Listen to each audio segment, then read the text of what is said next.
Can a person claim to be friendship, relationship, or marriage material if they do not listen? See, there's a lot of people running around, especially in this day and age, with the assumption that listening and hearing are one and the same thing, when that is far, far, far from the truth whatsoever.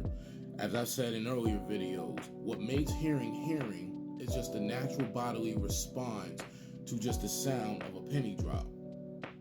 When a person is listening, they're taking out the time, concentration, focus, and overall receptiveness to figure out where the sound of the penny drop came from.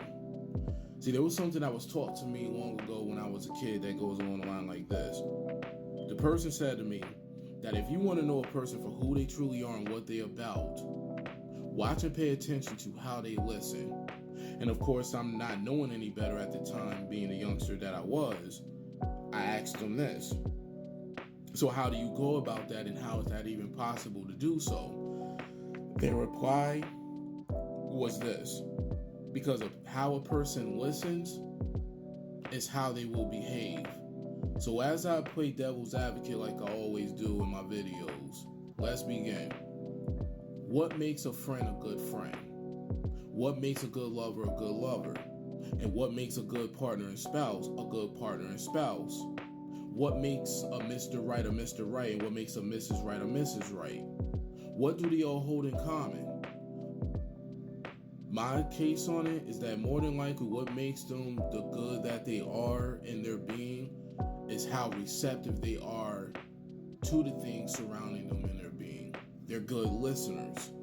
They're very open-minded. They're very comprehensible. They're very understanding, despite their thoughts, beliefs, and opinions that they have, like we all do. But what makes the good friend, the good lover, and the good partner and spouse is that they are good listeners. They got good listening skills 9 times out of 10, not 10 times out of 10. And because they have good listening and receptive skills, more than likely their behaviors go hand in hand with all of that.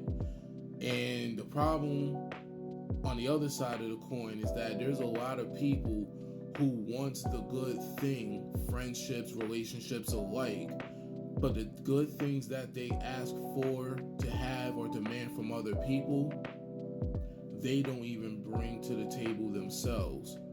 And the best way I could put it, I'm going to end it like this.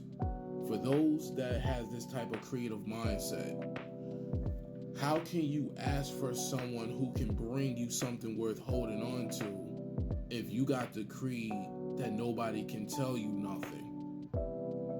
So if you want somebody good in your life, part of what makes them good in your life is that they're not just going to show you the good things out there, but part of what makes them good is that they're not going to tell you something for nothing. But if all you bring them is nothing, but you want them to always have something, then you can't get mad if you lose it because you don't match it. Something to think about.